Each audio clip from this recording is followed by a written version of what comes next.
It was not at all what I expected. This is for children. Not my favorite movie in the whole wide world. Mom is sick. Dad's kind of a douche. The Alphas have figured out how to breed. Very out of place for Tatooine. They could have stopped the movie. They could have rolled the credits. Which I don't entirely understand my motivation behind it. Why was it actually good? It was very Romeo and Juliet coded.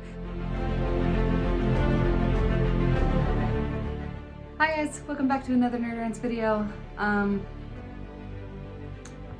Yeah, like I said in an earlier post, I have a couple very random movies to review, and the majority vote was that I do a full Nerd Rants video and just kind of compilation review them. There is little to no connection between any of these films except the fact that I have watched them within the last 2 weeks. Yeah, I don't know what to say about this. Really, beyond that, that's the intro I got. I guess I'll do them in like chronological order for when I watch them, but I don't know. We're just gonna that's what I got. We're just gonna jump right into it. We're gonna start with this movie is absolutely blowing up, and so I'm sure a majority of you have at least heard about this movie. We're gonna talk about K-pop Demon Hunters. I personally did not really know this movie existed. I probably heard mention of it at some point, but like wasn't tracking with its journey to release or anything like that. It just sort of existed because it sounds kind of dumb when you look at the title, and I personally didn't read the little synopsis. But I heard like other people who were watching through the movie read the synopsis, and the synopsis seems to sound like kind of dumb as well, because it's something along the lines of a K-pop group who moonlights as demon hunters have to go up against a rival boy band, and that's kind of the gist of the synopsis. So there's not a whole lot going for it marketing wise, because like I said, I didn't really understand. Well, I didn't know a whole lot about this movie, and barely knew it existed. So marketing wise, I feel like there wasn't a whole lot going for it. But we'll put it this way, it was not at all what I expected. I watched a bunch of like reactions and whatever else to the movie and went, I mean, yeah, I guess I can get behind at least checking this out. And so I did, and it was not what I expected. I honestly don't know what I was expecting from a movie about K-pop stars fighting demons at night, and protecting the world from demons. I have no idea what I was expecting from that, but it was not what I got. It was actually pretty good. Like a lot of people seem to be like totally obsessed with this movie. I am not at that level. I am not fully obsessed with this movie, but I will admit it is a good movie, and it's done very well, and the animation is good, and the music is probably, in my opinion at least, the best part of it. And it does have depth and meaning to it beyond the very surface level storyline. Yeah, it was one of the few children's movies that came out recently where some of the themes and whatever else were coming up, and the plot was building, and it was getting darker, and I had the thought in my head like, this is for children, which is always a good sign.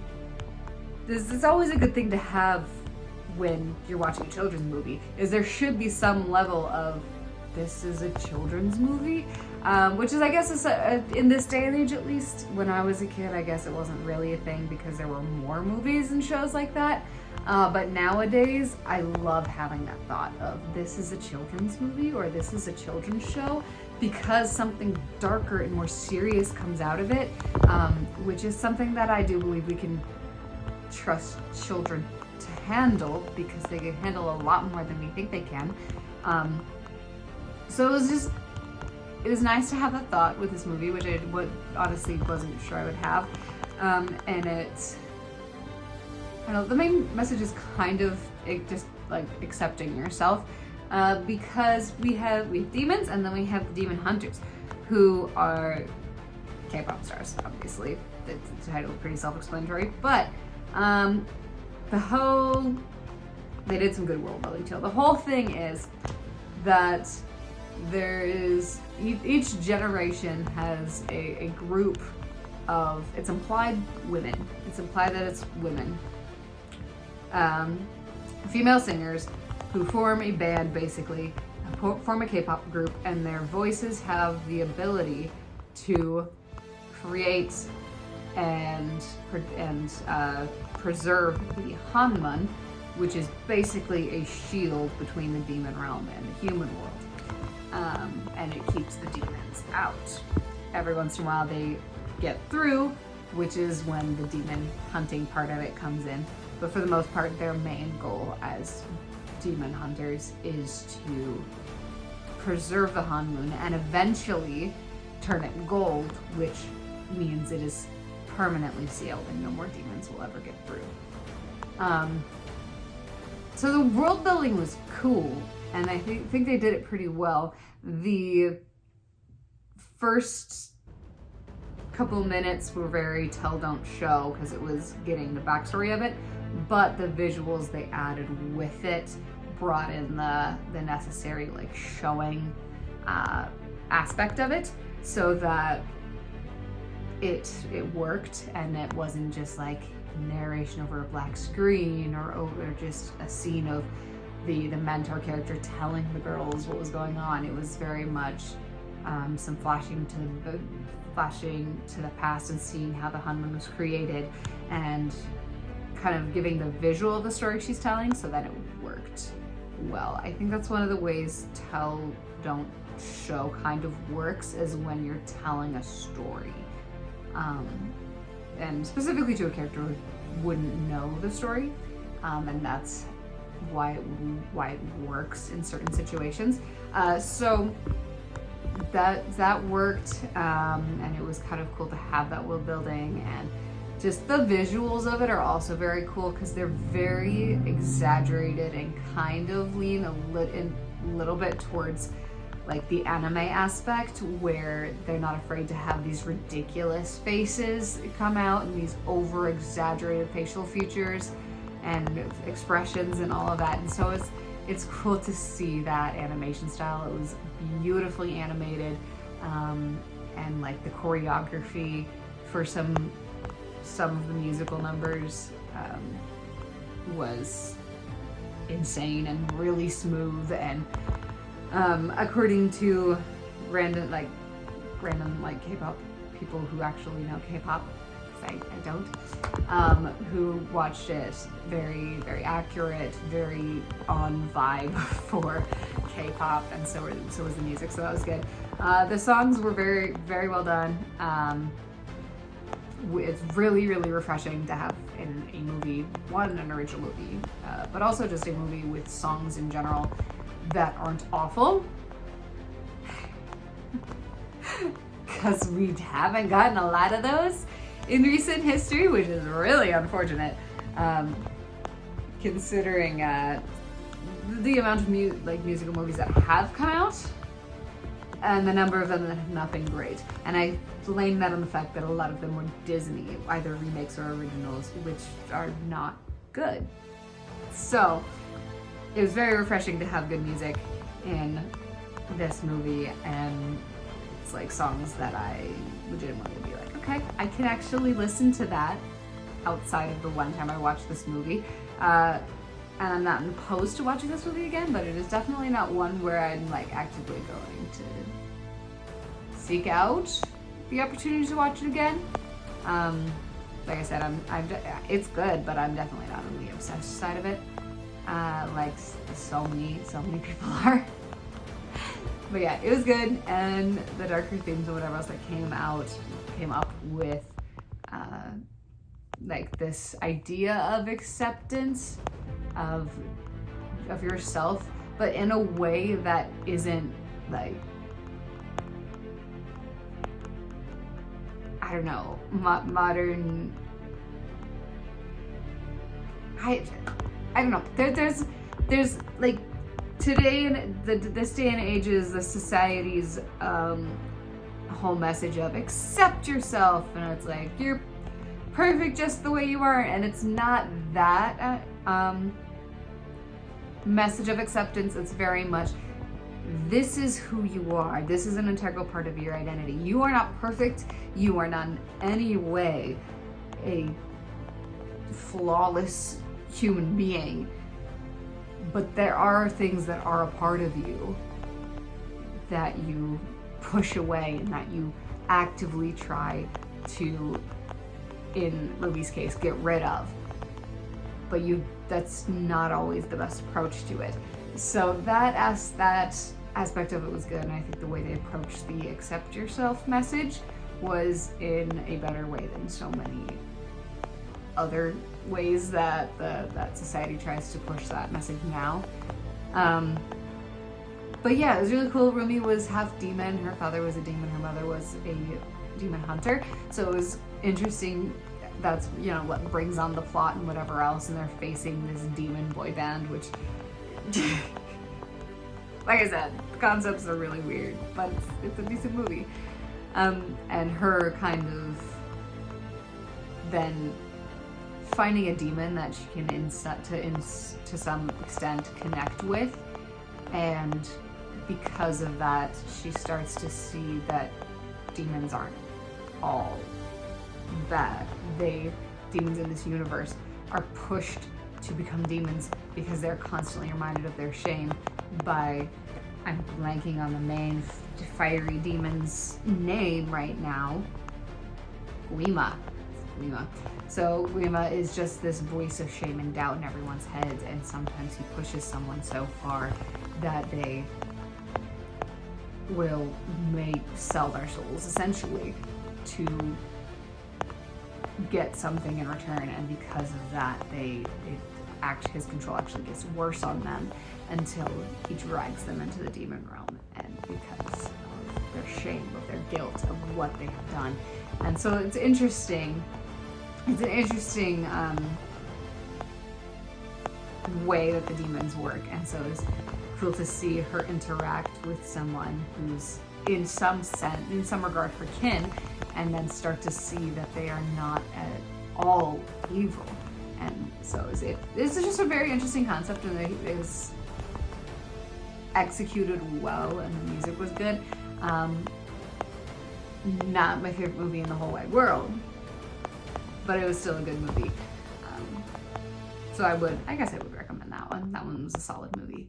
The other one that I actually watched in theaters was 28 Years Later. And there was one of the other compilation mashup reviews that I did involved 28 Weeks Later, which was the second movie in this trilogy.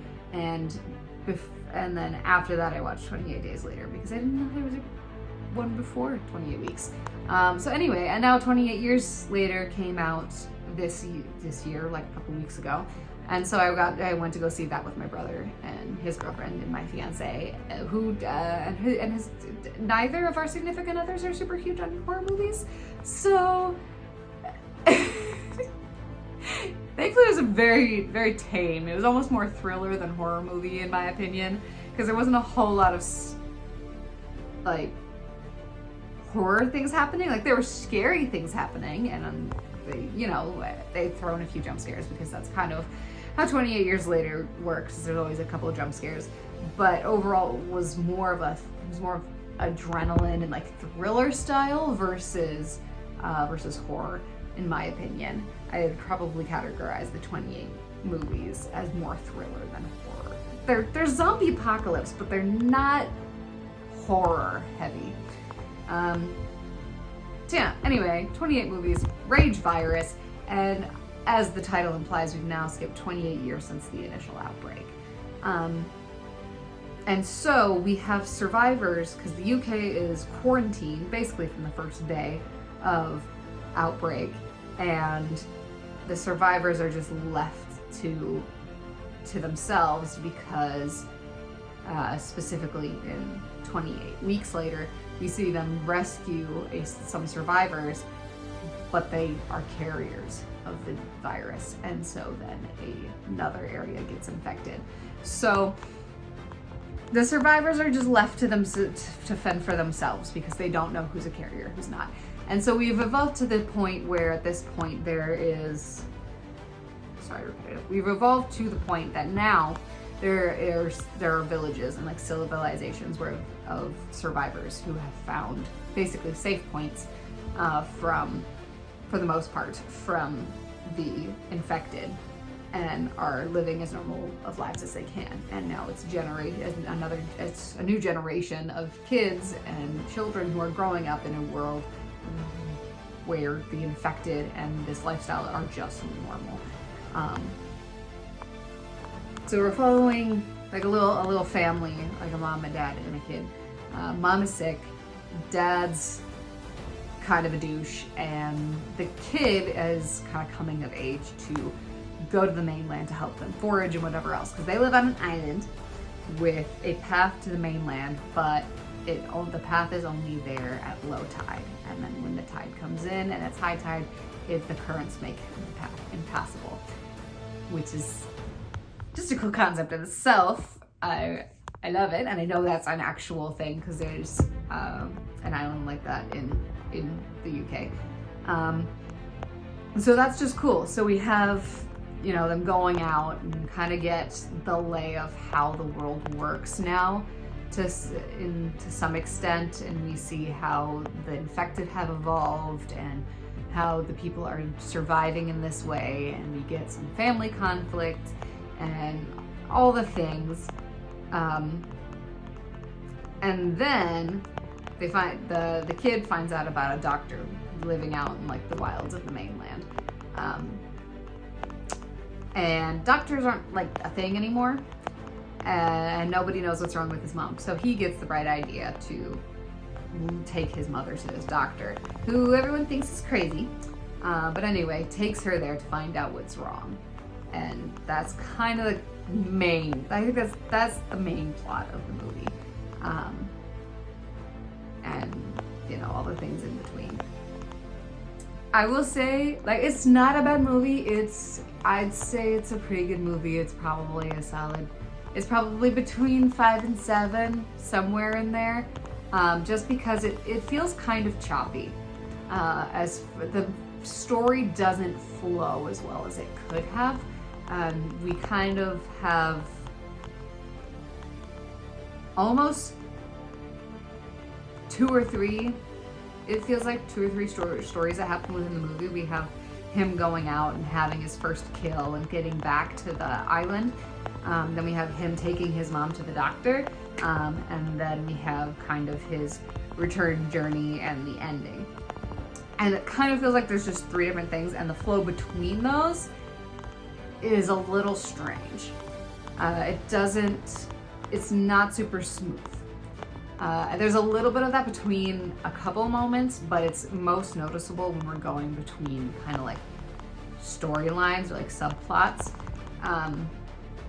because the flow into him taking his mom out is a little choppy, in my opinion, and then going into the ending again is a little bit, and those 2 transitions are probably where it's most noticeable, and then there's some between the scenes in Arbus. It's a little weird. Yeah, the moment where they first leave the island, we have, so I think the only trailer I saw, but the trailer we get for this movie was someone reading the poem Boots. I don't remember who it's by. And then we just get flashes of some of the action scenes and whatever else. And the audio for that kind of went everywhere. A lot of, especially with Star Wars. I saw it so much with Star Wars. But anyway, it was very cool audio. It's like, that's cool. I was not expecting them to like use it in the movie, but the scene where the dad and the kid first leave the island to go get his first kill, they have the poem, that same audio playing in the background, which isn't the worst thing in the world, but it was a little strange, because instead of just like showing them walking across the path, they have it flash between them walking and then like old wars, so like with bow and arrows and whatever else, and just like people fighting, which was a little interesting. And then we have a moment, because they played through the entire poem, the entire audio that they had for the trailer, so a solid 2 to 3 minutes, and then they break in the middle to have a little dialogue between the father and the son, and it's I don't remember exactly what it was, but there was some sort of joke made, and then it jumps back into the Boots audio, which was a little weird, because then we have this we have like this what's the word I'm trying to think of, the mood that we are setting, and then you break it with something humorous, and then you try to go back into that same mood. So it was a little weird, and I feel like the line in the middle of those two things should have been cut, and that would have made that smoother, because then we aren't messing with the mood of a scene halfway through the scene. But yeah, I don't know. Yeah, it just felt choppy in quite a few places, and I don't know. I will say the characters are well done, especially the kid Spike, his mom, who I believe her name is Isla, and then the doctor, who's Kirsten, something like that. Yeah, something like Kirsten. It's not Kirsten, but it's close to that. But anyway, those three I think are my favorites. And just because that segment of the story I think is the best. Is like, not even just like their journey to, like, not the journey to get to the doctor, honestly, not at all. But once they meet the doctor, that section of the story I think is my favorite part of the entire movie. Going through that and having the emotion that comes with that, because they find out, at least to some degree, like he knows what's wrong with her, and it's something that they can't fix, and having this moment of, I don't know, it's a really cool scene. I don't want to spoil a whole lot of it, but I probably am going to, because I really want to talk about it. Anyway, it's really the only thing I want to spoil is find the doctor, and he comes across as weird and whatever else, but they get there and they have it. He's built this forest of skeletons as a memento mori, the remember you will die, remember you must die, and just this monument to the dead. And he just collects corpses in masses and burns them, and then puts their skeletons and assembles their skeletons into this monument to all the fallen. And so we have all the cool visuals of that, and then he looks over Spike's mom, Isla, and the suspicion is that she has cancer, and it's spread, and they can't do anything about it, because none of the technology that they used to have exists anymore.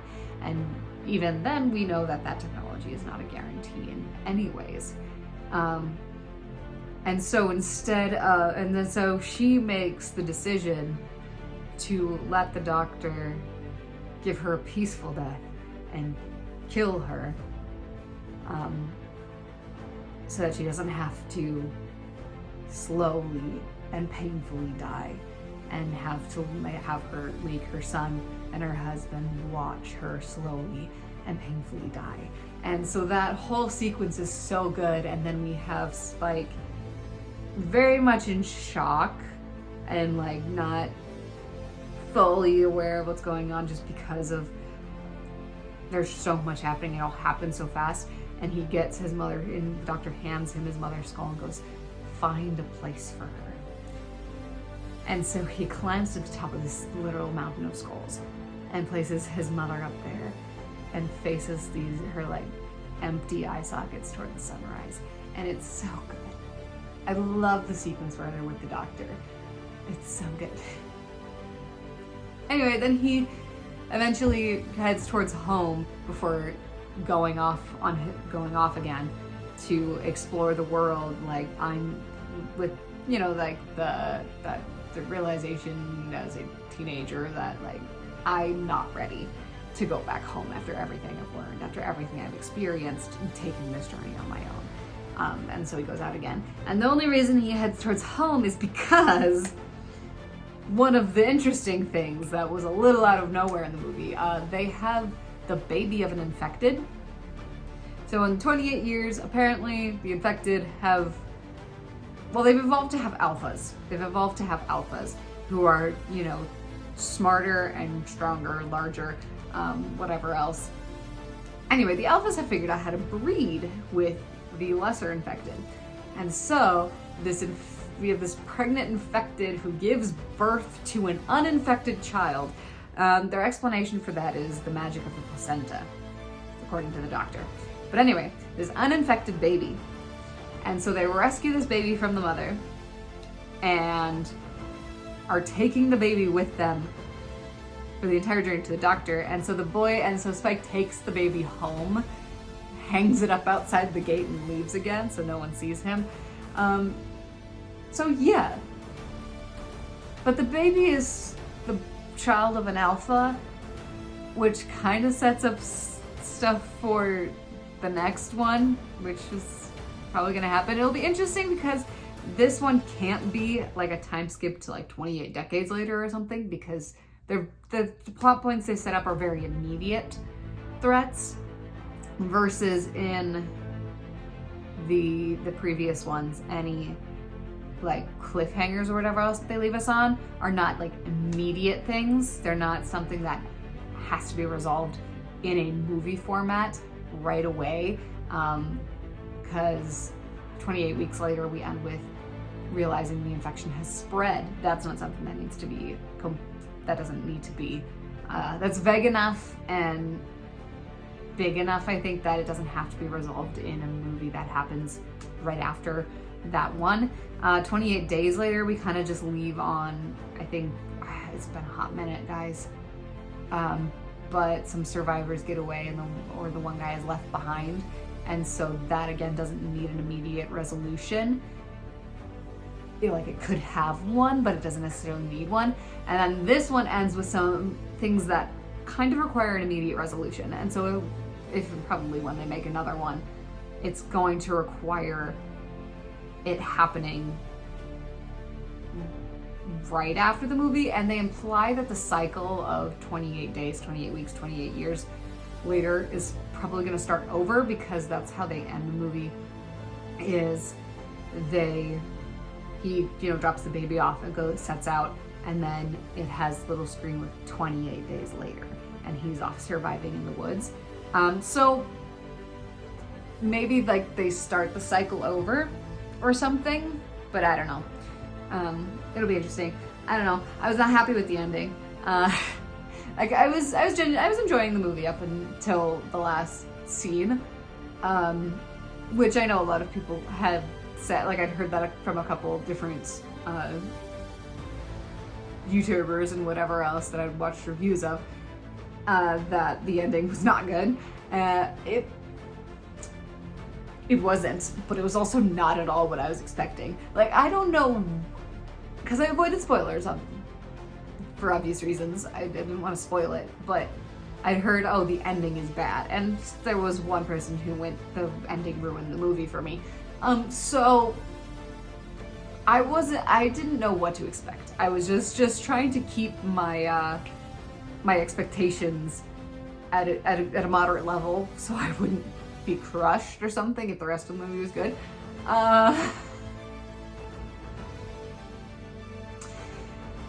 First scene of the movie, we lead into the 28 years later title card, and there's this kid who his family is kind of like protecting a bunch of kids. Then they're attacked by the infected. He is the only one to get out of the house. and he goes to the church where I think it's just his priest. It might be his dad, but it might just be his priest. I don't remember if he calls him father or like dad or something. But anyway, like the pastor of this church that they live nearby, and the infected are chasing him.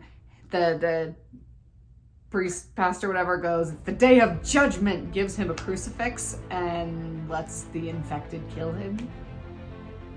Well, infect him. They don't tear him to pieces, he just gets infected. And then it leads into the title card. And then they dropped hints about this guy Jimmy and like graffiti and whatever else. And then he comes back at the end. So, Star Wars fans who watched Book of Boba Fett, I watched some episodes. I watched sporadic episodes of Book of Boba Fett. I watched like the first one, went and then I watched the last couple because Mando showed up. But those who watched through Book of Boba Fett, you know that there's this like teenage biker gang thing that the people that show up, and they're just super colorful and techy and very out of place for Tatooine.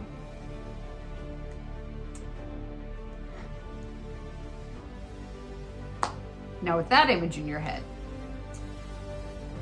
this kid, now adult, Jimmy, and 4 or 5 other people show up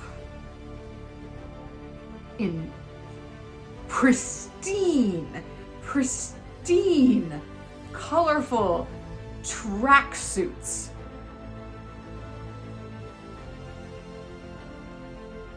Jimmy's very, very British, like very stereotypical British.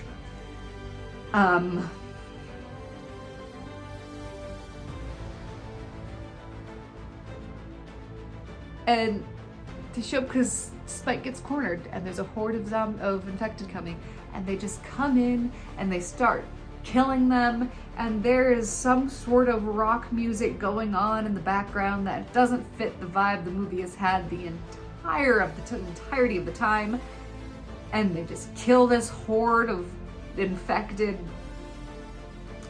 and do some sort of chant, and the movie ends.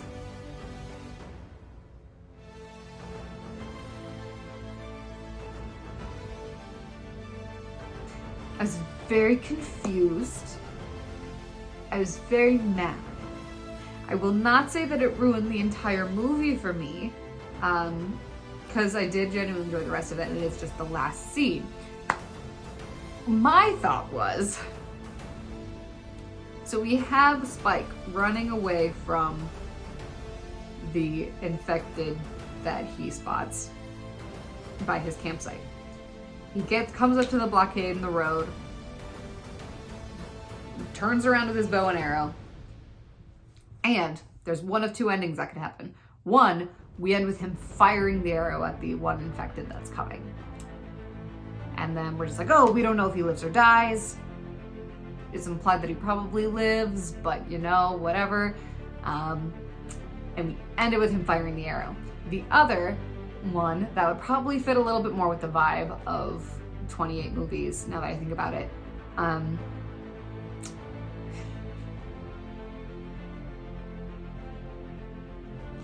Okay. The other ending, I can't get the track sits out of my head, I'm sorry.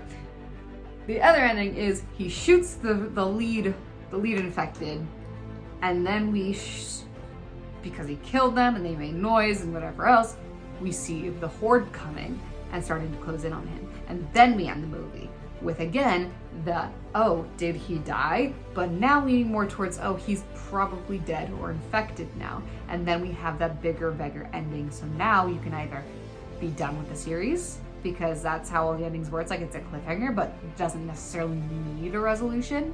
It doesn't have to be a happy ending, because the vibe of the movie is that it's probably won't be. Or where was I going with that thought process? Yeah, it fits, and it's bigger and a bigger idea, so it ends the way the other 28 movies end, and then it could or could not have a sequel.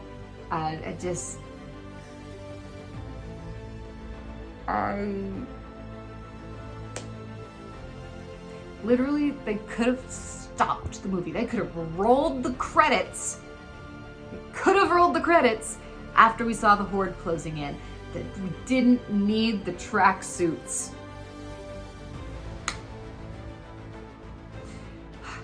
Okay, those are my thoughts on 28 years later.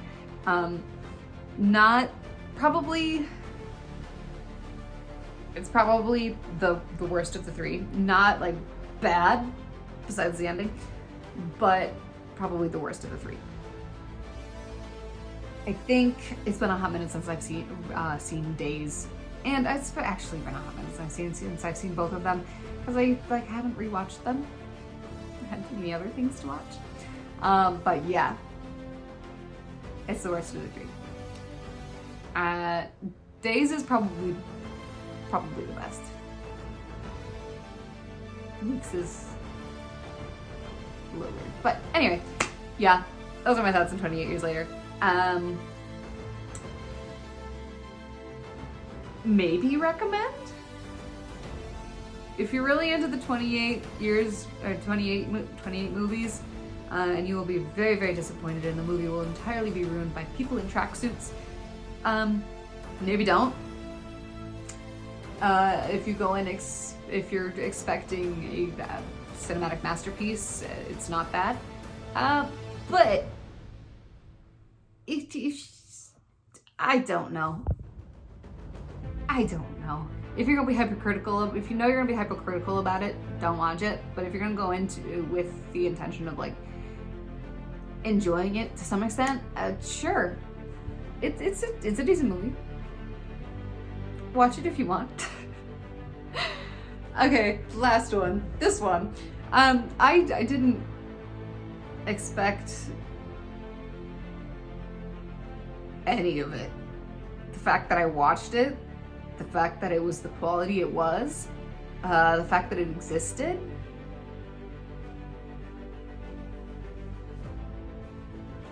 Guys, I watched Zombies 4. I have no idea if you know this about me, but I have watched all of the Descendants movies. I have watched now all of the Zombies movies, and it's a level of hate watch or boredom watch. I don't entirely understand my motivation behind it, but I just did it. And I watched all the Descendants movies because the concept of fairy tale characters, kids, and the way they did like the segregation in the first one, I was kind of intrigued. Like, it was very much a kids movie, and it was very cheesy, and they just like, the third one wasn't good, but and we don't talk about Rise of Red, but the first one, the concept and all that, it intrigued me. And I watched the second one because I could, and also Uma. She's probably the best character in the franchise. But anyway, I don't remember what on earth possessed me to watch Zombies. I literally don't. I did not enjoy any of the Zombies movies. I did not enjoy the music. The concept was very meh to me. It felt like the same formula for Descendants, but with monsters instead of villain kids. I didn't enjoy any of them, and the third one was the worst because aliens and what the heck is happening. The second one I probably had the most interest in because the werewolves are the best characters, but I didn't give a crap about the first one, and the third one was so bad. So one, I didn't think a fourth one was coming out. Second, I did not expect to watch it, but I did. Because something in my brain went, you know what? Why not? You have nothing to do this evening. Watch Zombies 4. So I did.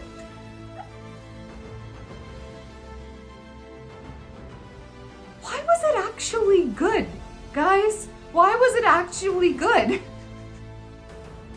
It is a children's movie, and there are some writing issues, and so it's like, it's not an amazing movie.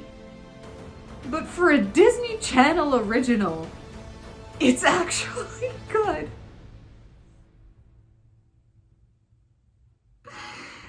I don't know, guys. Personally, I enjoyed more songs from this movie than any of the other ones in the franchise. There was maybe 1 or 2 songs from the last 3 movies that I actually like would re-listen to, and none of them were from the 3rd movie. Those were awful. But then this one, there's actually quite a few that I found myself kind of vibing with and enjoying the vocals and the song in general. One, because it's a passing of the torch film, so they're transitioning in a younger cast. The lead girl, insane vocals, and the lead guy is also has pretty good vocals too. They do sound good together. The songs were just better quality, and the concept was interesting. Like, it was very Romeo and Juliet coded, because we have the 2 strains of vampire, which only one of them is called vampire for some reason. But anyway, we have the day walkers, and then they call them vampires, but they're basically the night walkers. So the day vampires and the night vampires. Though I guess according to some sort of lore, because I was looking in comments of reviews, is day walkers are technically only half vampires, so they can walk around in the daylight.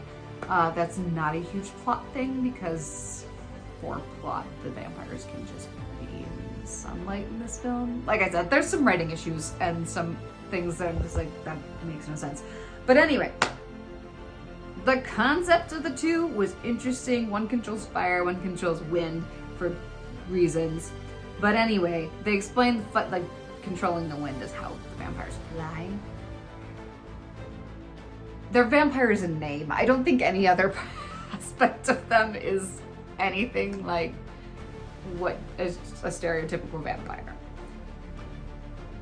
They get fangs when they control the wind, and that's the extent of it. But anyway, that aside, the concept of the 2 is interesting. They make it blood fruit, not blood, because this is a children's movie, even though the zombies actually eat brains, and the only reason that they don't eat brains in the movie is because they're being controlled so that they don't zombie out and be full monsters. And it's implied that the werewolves have eaten more than fruit. So I don't know why blood isn't the thing. Like, blood fruit could be a thing, and it's like their alternative, so they don't have to drink blood, and they lock themselves away, so that's how they've survived. But like,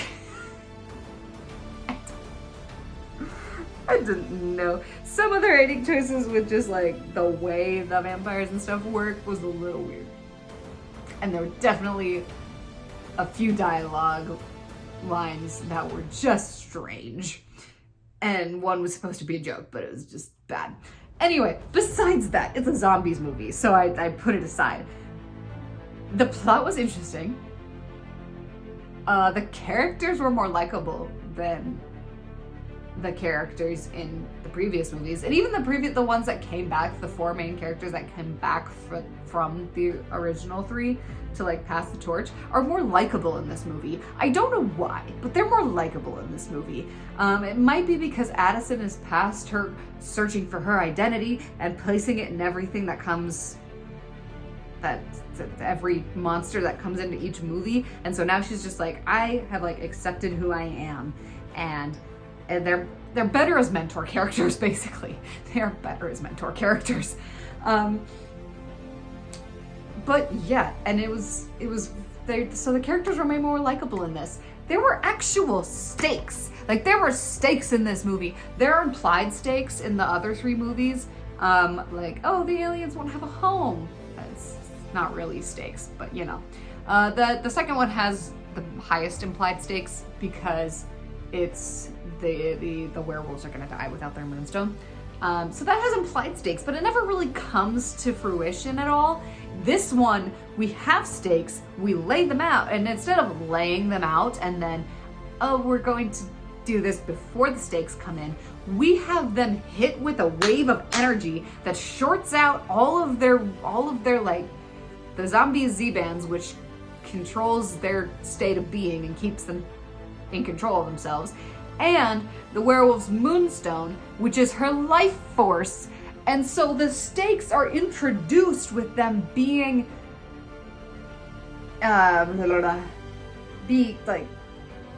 happening on a small scale, and it just keeps getting worse through the movie, and it's so good. And there's feeling, and there's depression, and there's sadness, because there's actual risks that will need to be taken in order to stop this huge threat to monster kind.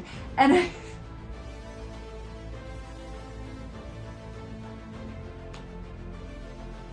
I actually really enjoyed this movie, and I'm not against rewatching it like I am with the other 3 zombies movies. They tagged on an ending to cliffhanger into another movie because the franchise can't die, obviously. Disney's great at milking franchises. But honestly, I would be okay if this was the last one, because it was good, and I'd rather end on a high note than have them milk the series and run the new cast ragged and just make it not good. But anyway, I don't know why specifically, but I enjoyed the Zombies 4 Dawn of the Vampires. There were some writing issues. It was a children's movie, so there were some things that didn't get explained that probably should have been. But anyway, it was actually enjoyable, and the stakes were handled so well, and the quality of music, in my opinion, for the most part, was way better than the other movies. And it might just be because of the vocal talent they had this time around compared to the other movies. Because the main cast has grown since their first introduction, which is great. And the new cast they brought in is just better than the original cast was in the first movie.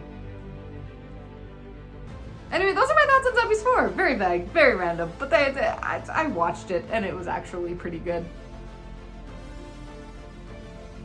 I do recommend Zombies 4. If you're in for a good time, and again, not gonna nitpick every little thing, you're just gonna sit back and watch something because you're bored, it's rather enjoyable.